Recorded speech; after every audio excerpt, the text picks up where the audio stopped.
That man wants me to follow the shadow. Those were the last words a child ever said before she disappeared. She was standing in a forest, surrounded by people, in the middle of the afternoon, and within minutes she was gone without a trace. But this isn't just one story. It's the story of children who vanished during the safest moments of their lives.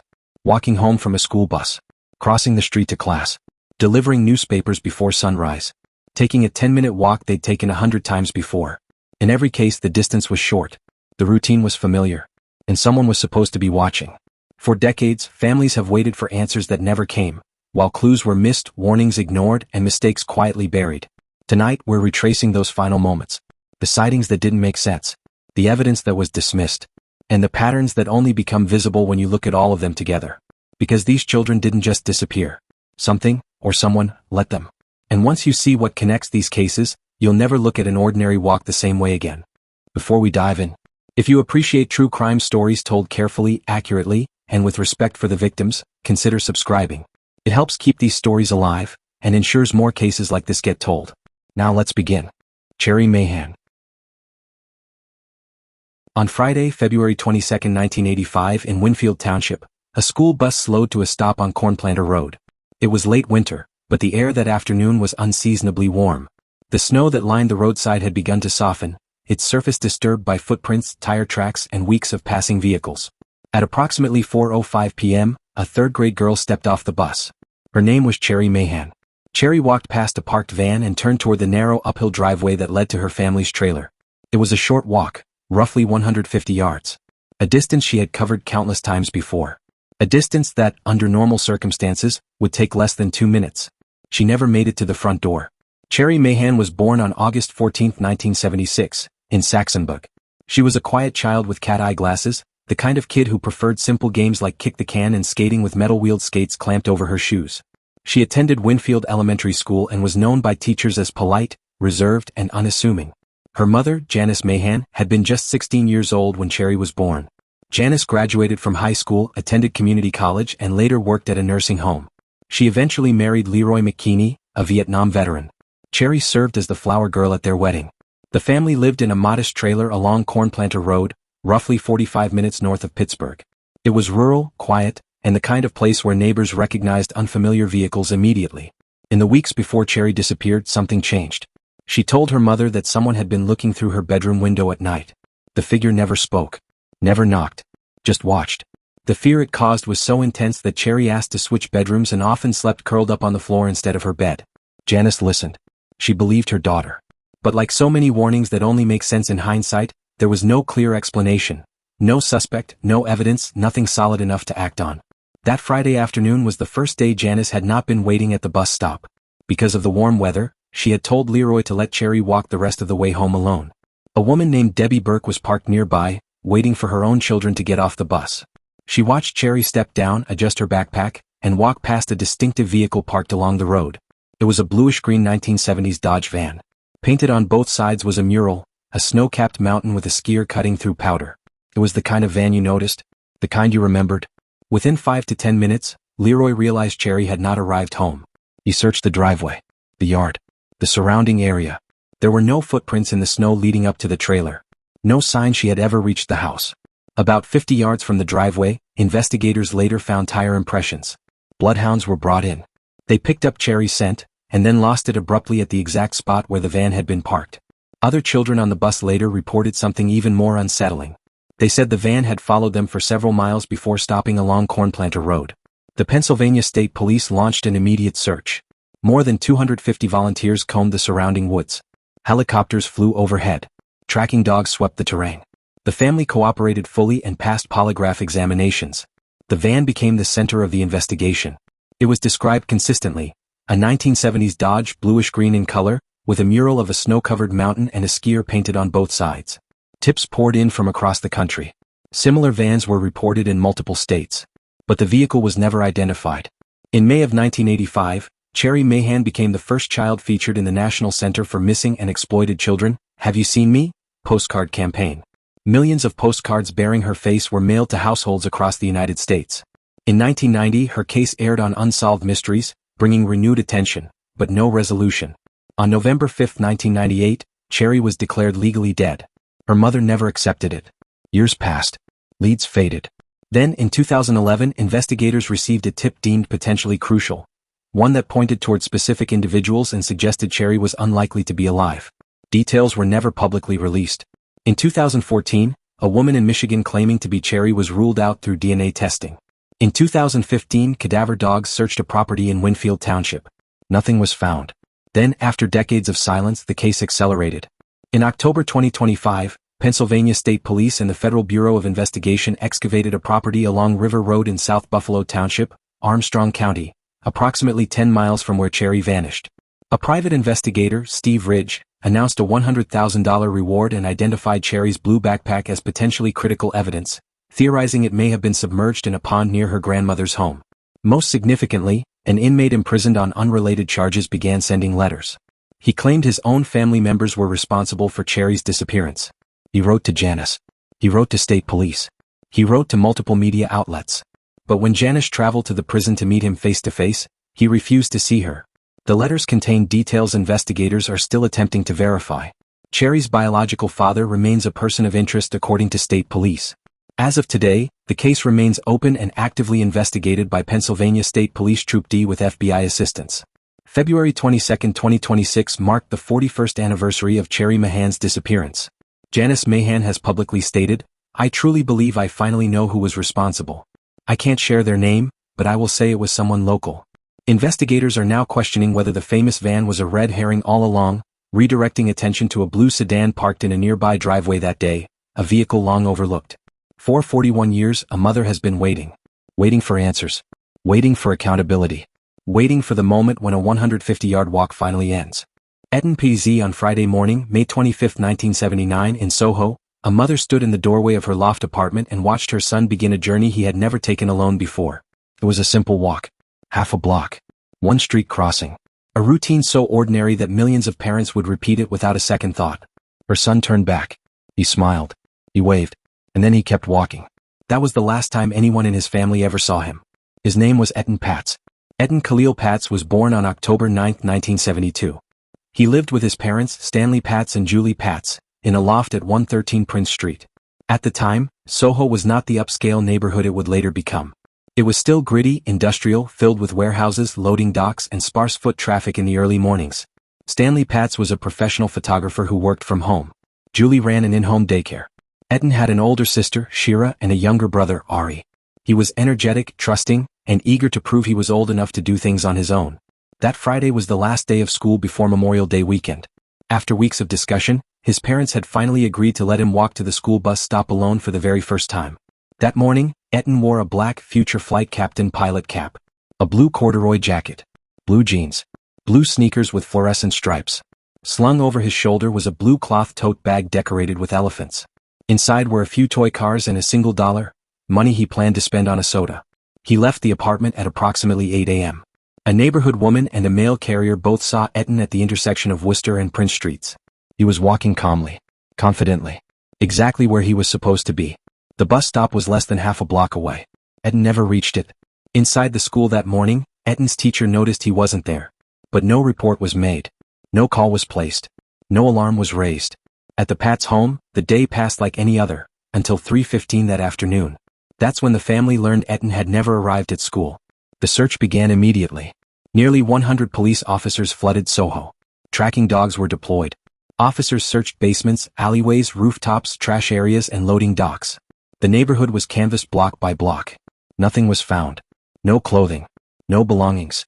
No witnesses who saw him after that final intersection. The disappearance sent shockwaves far beyond New York City.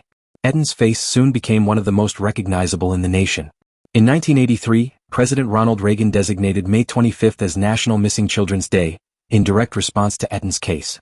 Etten was among the first children whose photograph appeared on milk cartons, turning breakfast tables across America into reminders of his absence. His disappearance also helped inspire the creation of the National Center for Missing and Exploited Children in 1984. Inside the Patz home, nothing changed. Stanley kept Etten's room exactly as it was. The family never moved. They believed that if Etten came home, he should be able to find them exactly where he left them. Years passed. Then in 1988, an early suspect emerged. Jose Antonio Ramos, a convicted offender whose girlfriend had previously walked Etten to school, admitted that on May 25, 1979, he had taken a boy, and that he was 90% sure the child he later saw on television was the same one. Despite the admission, Ramos was never criminally charged in Etton's case. The Pats family pursued civil action instead. In 2004, they won a $2 million civil judgment against Ramos. It was never collected. Ramos had no assets. Every year after that, Stanley Pats mailed Ramos a copy of Etton's missing poster with a handwritten message. "What did you do to my little boy?" The real break came decades later. In May of 2012, following extensive media coverage surrounding an FBI excavation of a Soho basement, a man named Jose Lopez contacted police. He told investigators about his brother-in-law, Pedro Hernandez. Hernandez had been an 18-year-old stock clerk working at a bodega near Etton's bus stop in 1979. He confessed. According to police, Hernandez admitted that he lured Etton into the store's basement and harmed him. He later wrote a note stating, "I'm sorry I choked him." He told investigators he placed Etton's body in a plastic bag, then into a box and left it with trash on the street. Police later learned Hernandez had confessed at a church service in Camden, New Jersey in the early 1980s. His family called it an open secret, something that had been known, whispered about, and carried for decades. But no one had ever reported it. In 2015, Hernandez's first trial ended in a mistrial. The jury was deadlocked 11-1 in favor of conviction. In February 2017, a second trial resulted in a conviction for kidnapping. Hernandez was sentenced to 25 years to life. Etton's body was never found. Then, on July 21, 2025, everything changed again. A federal appeals court overturned the conviction, ruling that the trial judge's response to a jury question had been clearly wrong and prejudicial. On November 25, 2025, Manhattan District Attorney Alvin Bragg announced that Hernandez would be tried for a third time. Jury selection was ordered to begin by June 1, 2026, or Hernandez would have to be released. Prosecutors also petitioned the United States Supreme Court to reinstate the original conviction. As of today, Pedro Hernandez remains incarcerated at Clinton Correctional Facility. The Pats family eventually moved to Hawaii after the 2017 conviction. Nearly 5 decades later, Etton Pats' disappearance remains one of the most consequential missing child cases in American history. It changed laws. It changed policing. It changed how parents think about letting their children walk alone. And yet, after 47 years, the most important question remains unanswered. Where is Etton Pats? The first sign something was wrong for months after their wedding, everything appeared almost perfect on the surface. Friends described the couple as happy, affectionate, and deeply devoted to each other. Their home was comfortable, their routines predictable, and from the outside their life together looked like something out of a dream. But behind closed doors, something subtle had begun to change. At first the signs were small. So small that no one around them noticed.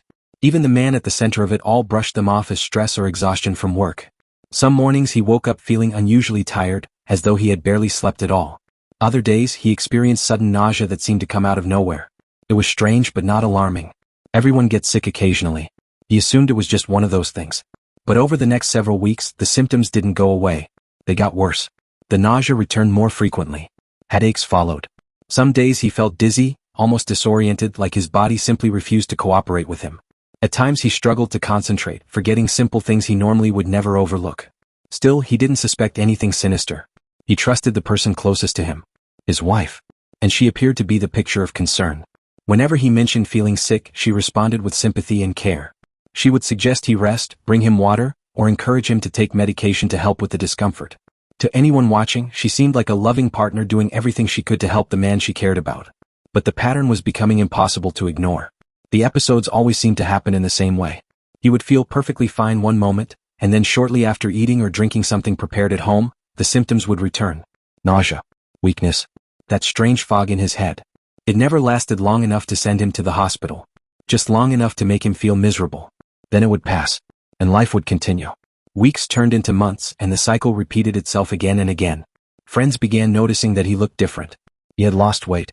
His energy seemed drained. Sometimes during conversations, he appeared distracted, almost confused, as though his mind was somewhere else entirely. Concern slowly started spreading among the people closest to him. When they asked what was wrong, he simply shrugged it off. "I've just been feeling a little under the weather lately." No one suspected anything darker. Not yet. Because the truth, hidden quietly inside that home, was far more disturbing than anyone could imagine. The woman everyone trusted, the woman who appeared to be caring for him, was secretly carrying out a plan that had been unfolding for months. A plan that required patience, precision, and a complete absence of conscience. Each time she prepared a meal, each time she handed him a drink, she maintained the same calm demeanor she always had. Her voice never trembled. Her expression never betrayed what she was doing. To the outside world she was the perfect wife. But inside that kitchen a far more sinister reality was taking shape. Slowly, carefully, almost invisibly. The poison she had chosen wasn't something that would cause immediate death. That would have been far too obvious. Instead, it worked gradually, weakening the body over time, making the illness appear natural, unexplained, untraceable, or so she believed. The man she had once promised to love and protect was slowly becoming the victim of a calculated scheme designed to look like nothing more than a tragic medical mystery. And the longer it continued, the more dangerous it became. There were moments when he briefly questioned what was happening to him. Moments when the thought crossed his mind that something didn't feel right. But every time doubt appeared, it was quickly replaced by trust. Trust in the person who sat across from him at the dinner table every night. Trust in the person who smiled reassuringly while telling him everything would be okay. He had no idea that the person he trusted most in the world was also the one putting his life in danger. Day after day the pattern repeated itself. Meals shared together. Conversations about ordinary life. And hidden within those quiet domestic moments, another dose of poison silently working its way through his body. The symptoms grew stronger. More frequent. More alarming. Yet somehow the truth remained hidden. Because the person responsible had carefully built a mask so convincing that no one, not friends, not family, not even the victim himself, could see what was really happening. But every plan eventually reaches a breaking point. And soon, the carefully constructed illusion that had protected her for so long would begin to crack. When it did, the truth behind those mysterious illnesses would shock everyone involved. Because what appeared to be a devoted marriage was actually the beginning of a calculated crime that would eventually unravel in ways no one could have predicted. And by the time the truth surfaced, it would already be far too late to undo what had been set in motion. The plan becomes clear by the time the strange illnesses had become a regular part of his life. Something had already begun to change beneath the surface of their marriage. At first, the symptoms seemed random. But over time, a disturbing pattern quietly emerged. Each episode followed the same rhythm. He would feel perfectly fine during the day, sometimes even energetic and optimistic. Then evening would arrive. Dinner would be prepared. The two of them would sit together at the table like they had done countless times before. And then it would happen again. The nausea. The dizziness. The weakness that seemed to drain the strength from his body almost instantly.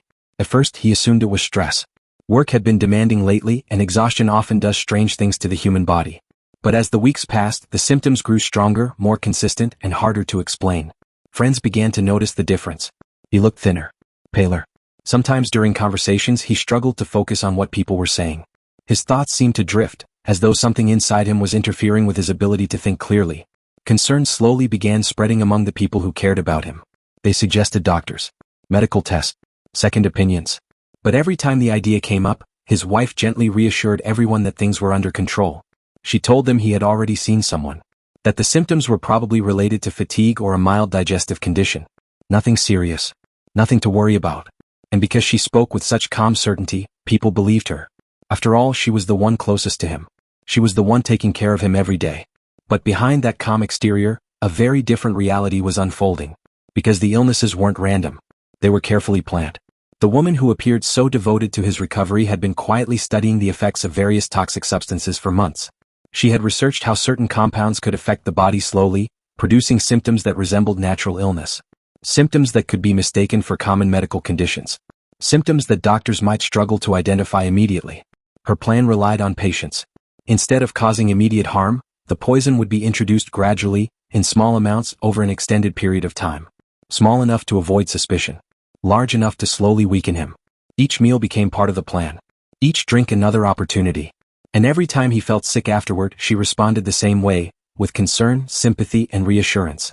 To anyone watching from the outside, it looked like a normal marriage navigating an unfortunate medical problem. But in reality, something far darker was happening inside that home.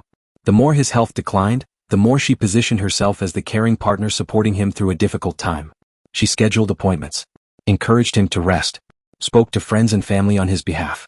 In doing so, she strengthened the illusion that she was trying to help him. But the truth was the exact opposite.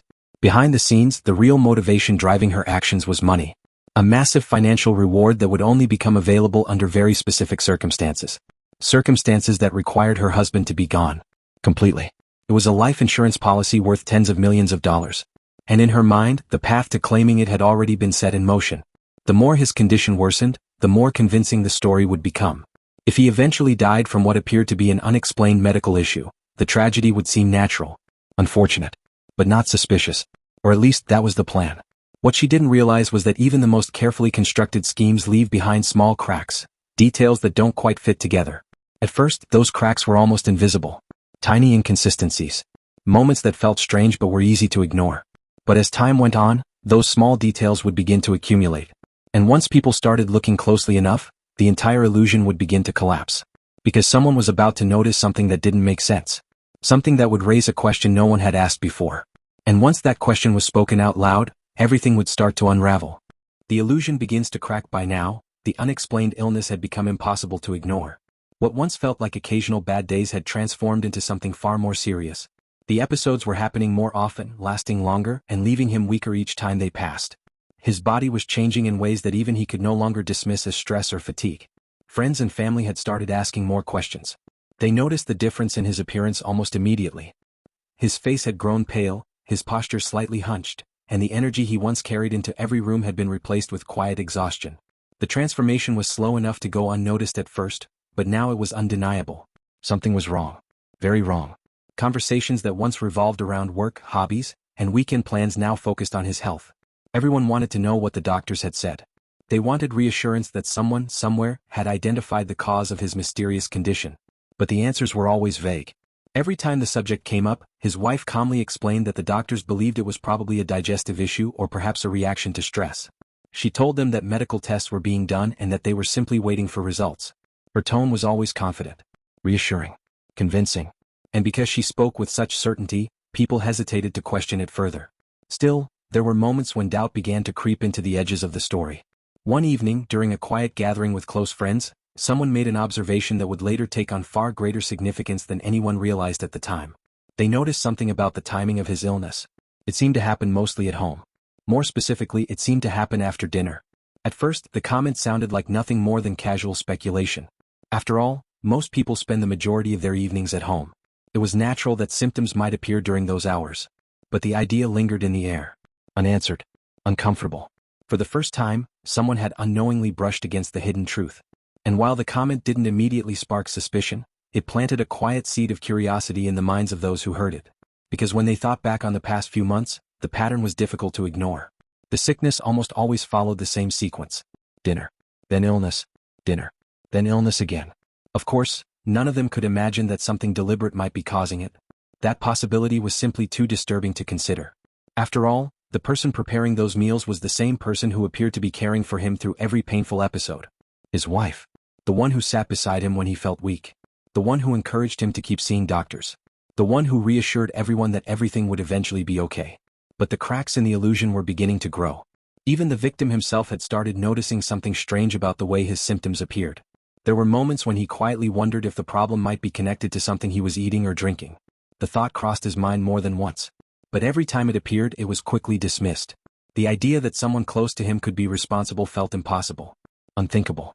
So he continued trusting the person he believed was trying to help him recover. Meanwhile, behind that carefully constructed image of concern, the woman at the center of the story was growing increasingly confident in her plan. Months had passed, and nothing had exposed her actions. The symptoms looked natural. Doctors hadn't identified a clear cause. Friends remained sympathetic rather than suspicious. From her perspective, everything was unfolding exactly the way she had hoped. But what she didn't realize was that the pattern others had begun to notice would soon lead to questions that could no longer be ignored. Because one small observation, one simple comment about the timing of his illness, would eventually grow into something far more dangerous for her. Questions lead to conversations. Conversations lead to doubts. And doubts, once they take root, have a way of spreading faster than anyone expects. Soon, the quiet suspicions forming in the background would begin pulling attention toward the one place she believed was completely safe. Her own home. And once investigators eventually started looking closely at what had been happening inside that house, the carefully crafted illusion of a loving marriage would begin to collapse piece by piece. Because hidden behind months of mysterious illness was a truth so shocking that it would leave everyone involved asking the same chilling question. How long had this really been going on? The investigation begins. By the time the strange illness had stretched across several months, the situation had reached a point where it could no longer be dismissed as coincidence. Too many episodes had happened. Too many symptoms had appeared without explanation. And despite multiple medical appointments, doctors still struggled to determine what was actually happening inside his body. What began as a confusing health problem was slowly turning into something far more concerning. Medical professionals started looking deeper. At first, they approached the situation like any other complicated case. Blood tests were ordered. Medical history was reviewed. Lifestyle questions were asked. Doctors searched for any clue that might explain why a previously healthy man was suddenly deteriorating without a clear cause. But the answers remained frustratingly vague. Nothing in the early tests pointed to a specific illness. No obvious infection. No clear disease. Just a series of symptoms that seemed to appear and disappear without warning. To the outside world, it looked like a medical mystery. But inside the hospital, one doctor in particular began to feel that something about the case didn't quite make sense. There was something unusual about the pattern. Something that didn't match the typical progression of most illnesses.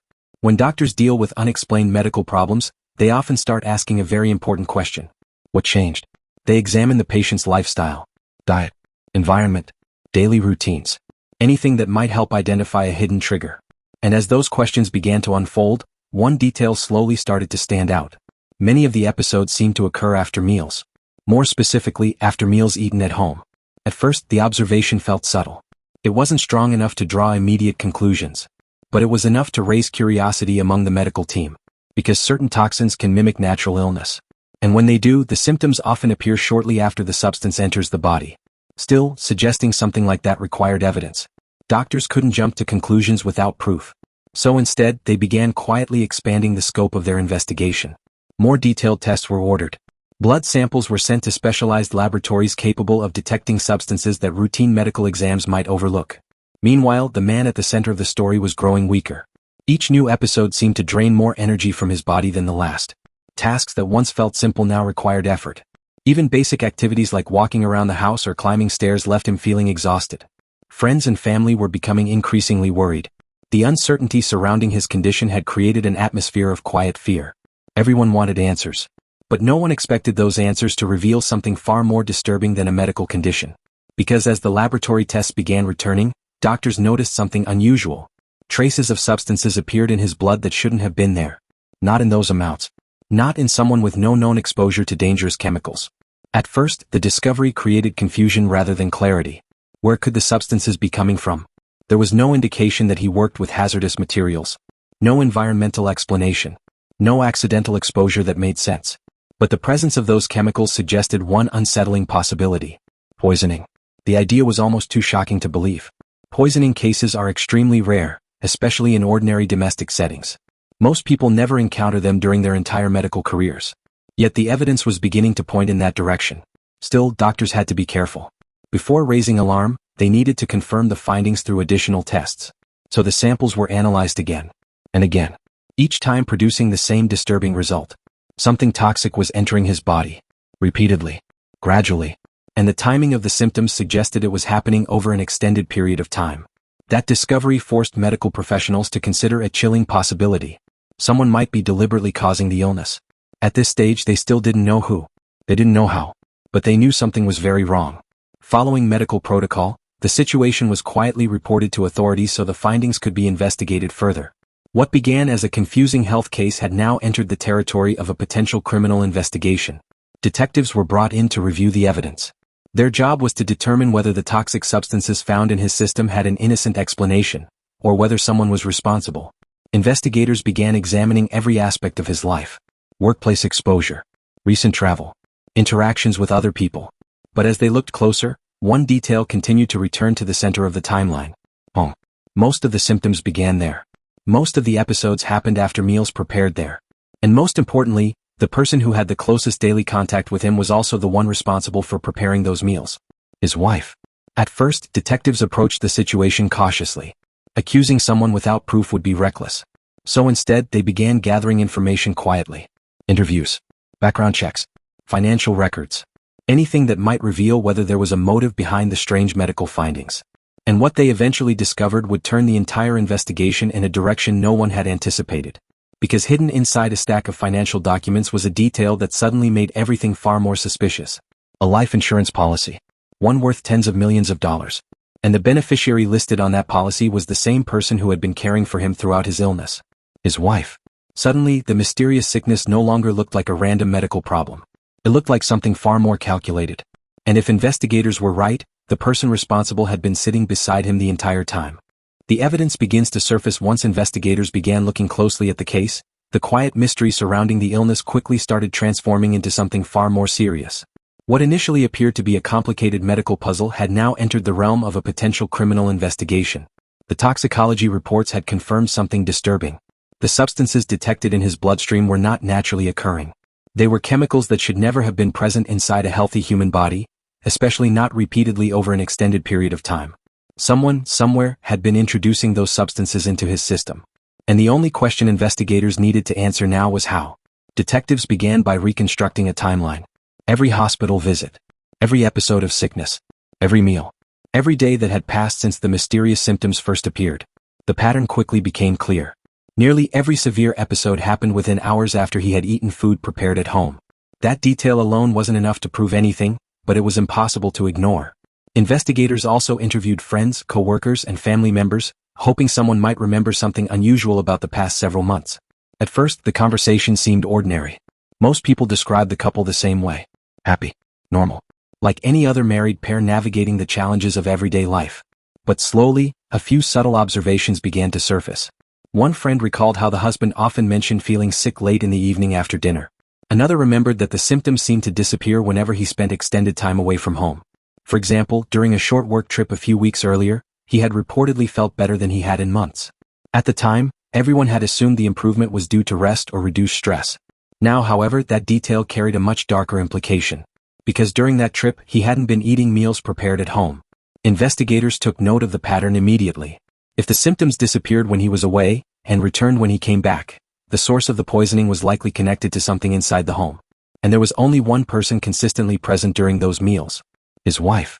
Still, detectives understood that suspicion alone wasn't enough. They needed evidence. Real, undeniable proof. So they began examining the couple's daily life with far greater scrutiny. Financial records were reviewed. Electronic communications were analyzed. Online search histories were quietly examined. And what they discovered next would raise even more alarm. In the months before the illness began, the wife had conducted several internet searches related to toxic substances. Some of those searches included phrases like slow-acting poison, symptoms of chemical poisoning, and how toxins affect the human body over time. On their own, the searches could have been explained away. Curiosity, research, random internet browsing. But combined with the toxicology reports and the suspicious illness pattern, the discoveries painted a far more troubling picture. Investigators now had a growing list of details that pointed in the same direction.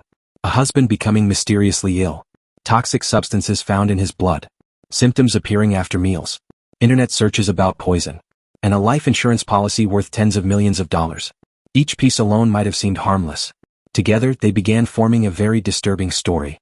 At this stage of the investigation, detectives knew they needed something stronger. Something that could connect the poisoning directly to the person responsible. So they turned their attention to the place where the suspected poisonings might have been happening. The kitchen. Search warrants were quietly prepared. Investigators returned to the home under legal authority to collect potential evidence. Inside the house, everything appeared ordinary. The kitchen counters were clean. The cabinets were neatly organized. Nothing about the space suggested that anything dangerous had been happening there. But investigators knew better than to rely on appearances. They carefully examined containers, bottles, cleaning supplies, and food storage areas, searching for any substance that might match the toxins discovered in the victim's bloodstream. And eventually their patience paid off. Hidden among ordinary household items, investigators located a chemical compound capable of producing the exact symptoms that had been documented in the medical reports. The discovery was chilling. But even then, detectives remained cautious. Finding the substance in the home wasn't enough to prove who had used it. However, when they combined that discovery with the search history, the insurance policy, and the medical evidence, the case was becoming increasingly difficult to explain as coincidence. The walls of the carefully constructed illusion were beginning to close in. Investigators now had a clearer picture of what might have been happening inside that home. But the person at the center of the investigation still believed her plan had worked perfectly. She had spent months presenting herself as a supportive partner, a worried wife, a caretaker. And from her perspective, no one had questioned that image. Yet behind the scenes, detectives were assembling the pieces of a case that would soon bring the truth into the open.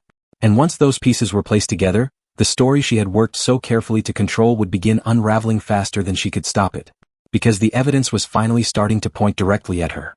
The confrontation. By the time investigators had gathered enough evidence to connect the pieces of the puzzle, the case had reached a turning point. For months, the story had unfolded quietly behind the scenes. Doctors had searched for answers. Friends and family had worried about the mysterious illness.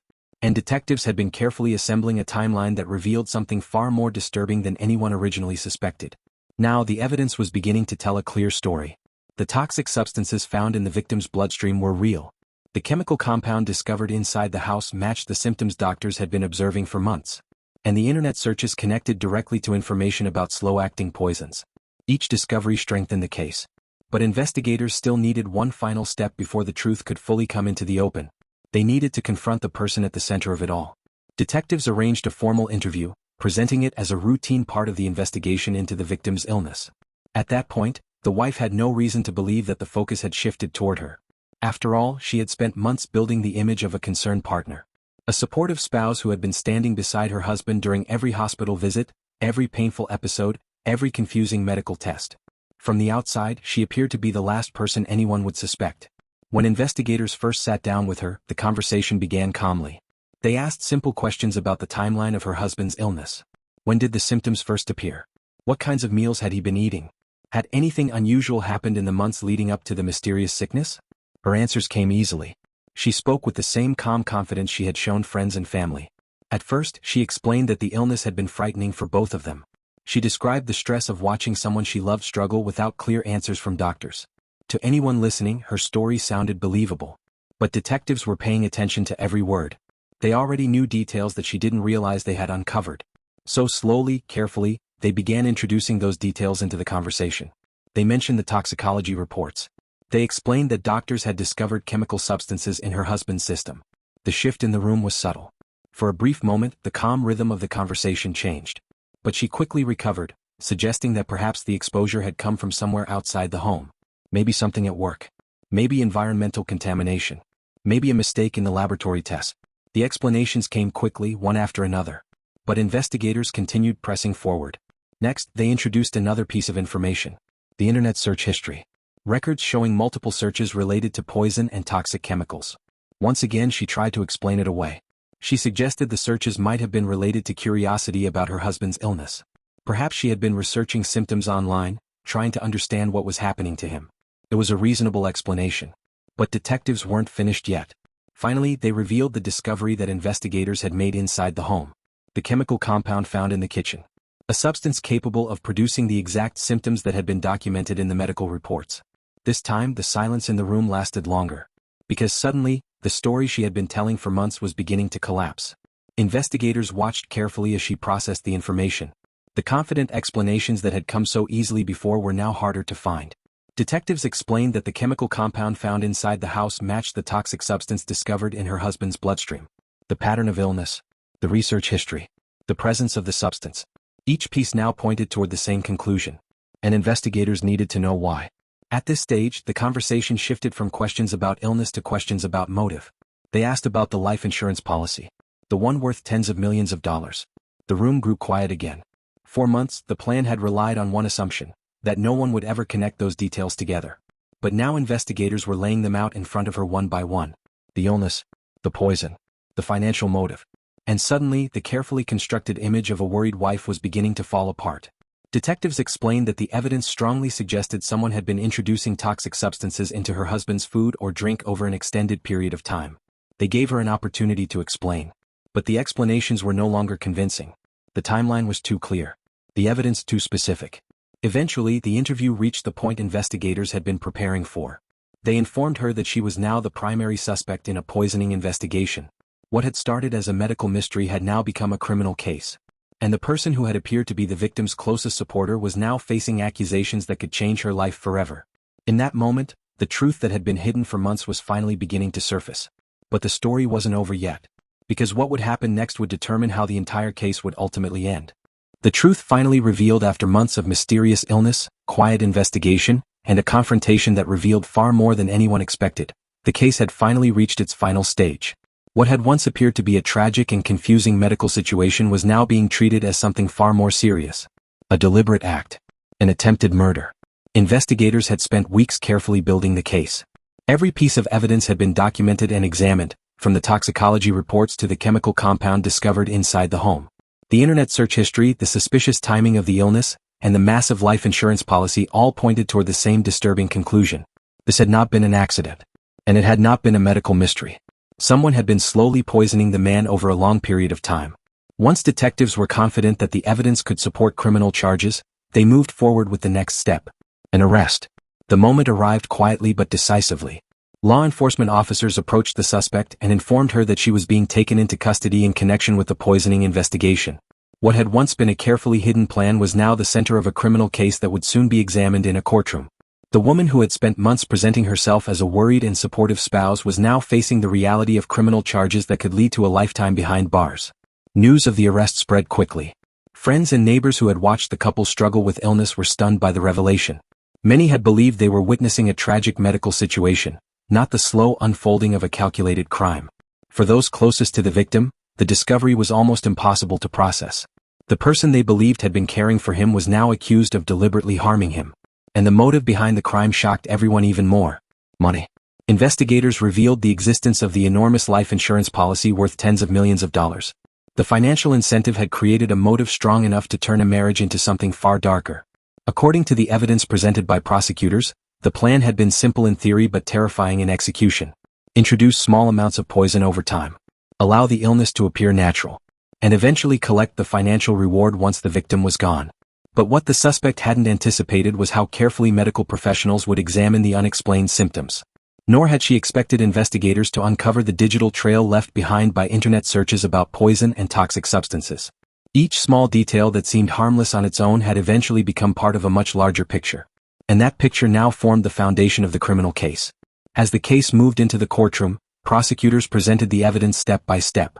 The medical testimony explained how the toxic substances had entered the victim's body repeatedly over time. Laboratory experts described how the chemical compound discovered in the home matched the poison found in his bloodstream. Investigators detailed the timeline of suspicious events and the digital searches connected to toxic chemicals. Together, the evidence painted a chilling story. A story of planning, patience, and betrayal. The defense attempted to challenge the conclusions, suggesting alternative explanations for the toxic substances and questioning the interpretation of the evidence. But the growing weight of the case made those arguments difficult to sustain. The pattern was too clear. The connections too strong. For the victim, the trial represented the final step in a long and painful journey. Months of unexplained suffering had nearly cost him his life, and the truth behind that suffering was now being revealed in front of a courtroom. What had once been hidden inside the quiet walls of a home was now being examined under the bright lights of the justice system. And when the trial finally reached its conclusion, the outcome marked the end of a story that had begun with a simple illness and ended with the exposure of a carefully planned crime. The verdict confirmed what investigators had suspected all along. The poisoning had been deliberate. The motive had been financial. And the person responsible had been the one who appeared to care for the victim the most. The case became a chilling reminder of how easily trust can be manipulated and how difficult it can be to recognize danger when it hides behind familiar faces. For the victim, survival meant more than recovery from the physical damage caused by the poison. It also meant rebuilding a life after the betrayal of someone he once trusted completely. And for everyone who followed the case, the story served as a powerful reminder that some of the most disturbing crimes are not committed by strangers lurking in the shadows. Sometimes they happen much closer to home. Behind closed doors. At the dinner table. Where no one ever expects to find them. If you want to keep supporting true crime stories told with care and respect, take a second to subscribe. It helps this channel reach more people, and it helps keep these stories from being forgotten.